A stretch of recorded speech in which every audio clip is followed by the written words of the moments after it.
Hello and welcome on Beautiful People today. My guest is one of India's fiercest polemics. His views on policy, government, religion, society and in fact the human condition have stirred public opinion and shaped public opinion for decades now.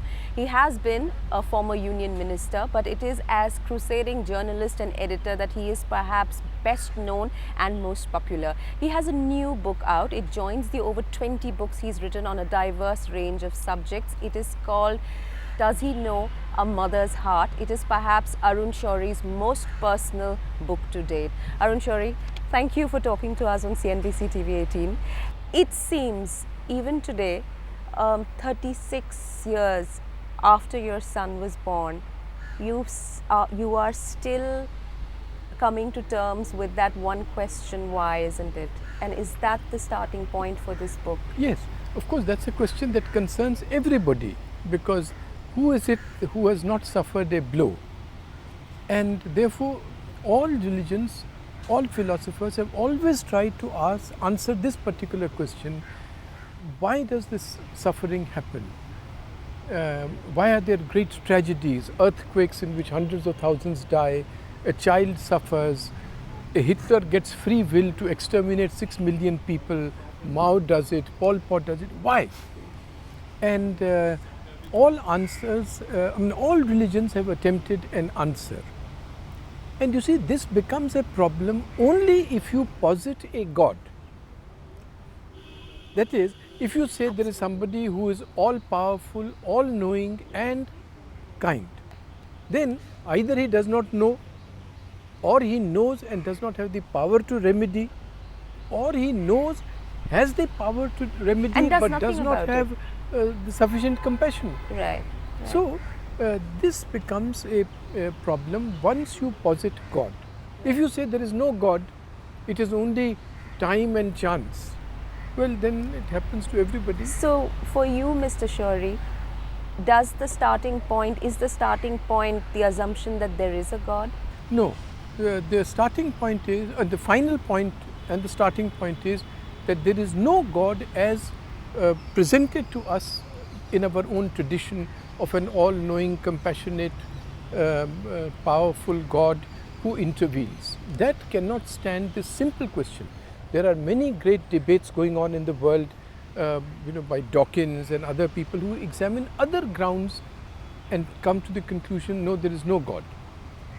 And other great scholars like Houston Smith say, no, there is a God, but in another sense, of transcendence, immanence.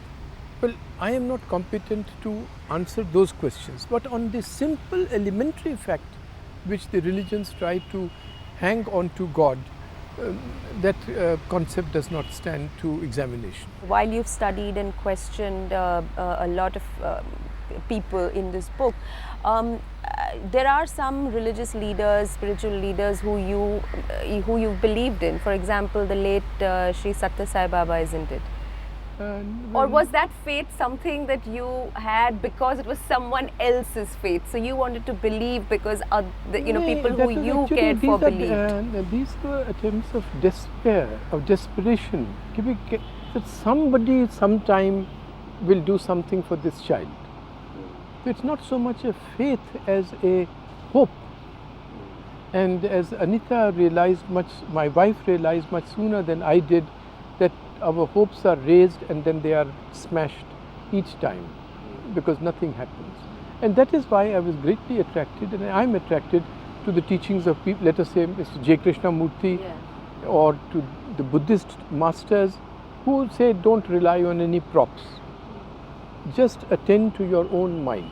You've written in the book about little moments of happiness when, as Adit was growing up, different occasions, different times when little things he did manage to delight you all and brought great joy. So whether it is being able to read the time or being able to sit up himself occasionally, you've called it akin to scaling K2. Yes. You want to explain to people who have no experience, of someone who's been affected by cerebral palsy, what these things mean? You see, for instance, in Adit's case, he can't stand or walk. He can't use his right arm. He can't speak except syllable by syllable. He can't see. If I say, look at Didi, he will have to do like this. He can only see from Left eye. left eye, and only not the whole visual field, but only the left side. And he could not sit. Now for him, therefore, to one day raise himself, and we found him sitting. It was Diwali and we were very upset because there were crackers going on all around, and he used to be startled by crackers. So there were these explosions and we were trying to make him sleep, so we had put him into bed and we were just changing our clothes and getting ready to get to bed, and we turned and this child is sitting. He had never sat before, but he had raised himself on one arm and he was sitting. Now for a child like that, that is climbing K2. And we just stood there, just holding each other's hand, not saying anything so that he doesn't get startled. So that was a moment of joy. And that has not recurred, because now he's still tiny by standards of adulthood, but he is a fully grown person, so he can't now draw up his legs and sit like that. So he would actually always do something which would hearten us and tell us, no, he can do more than we think he can. You mentioned J. Krishnamurti, and it is a meeting that your wife had with him, isn't it, that has resulted in the name of this book? Yes. You see, Mr. J. Krishnamurti had come to Delhi, and Mr. Ramnath Goenka said, नहीं तुम उसके पास जाओ, वो कुछ करेगा बच्चे के लिए करेगा. So I had taken our little boy and I had asked Anita, let's go. She said, no, I'm not going. So I would go with the child in my arms, and Krishnaji would make me sit near him, and he would keep talking for half an hour, 45 minutes, 1 hour. He's a very elegant man and one of the great rational teachers of the century. And he would keep fondling Adit. And in the middle of it, he would turn to me and say, and your wife didn't come? So I said, sir, actually she is helping run a school for spastic children, so she couldn't come. Okay, then he would keep talking. Okay, we'll meet day after. So same thing happened, he'll fondle the child, keep talking. In the middle he said, and your wife didn't come? So I made some other transparently cooked up excuse. Then third time I met him, he said that, I'm going to Banaras. We have a very good place there. You bring the child. If I can do anything for him, I'd love to do it. Of course, I've spent my life denouncing God-men. I don't believe in miracles, but other people say they have been healed by these hands. So if I can do something for this lovely child, I would love to do it. Of course, your wife is welcome to come, but she won't come. You can come. So, but before I go to Banaras, let's meet once. So we went to him. This time I told Anita, he's such a great man and so kind to Adit. Let us just come, for my sake, please come once. So she came. So we entered the room, Krishnaji was sitting, and I was going to sit where I used to always sit. He said, no, go and sit there. And he made her sit with him. And he held his hand, held her hand, and kept talking. And in the conversation, he just turned to her and said, and what do you feel about your child? She said, he's our life.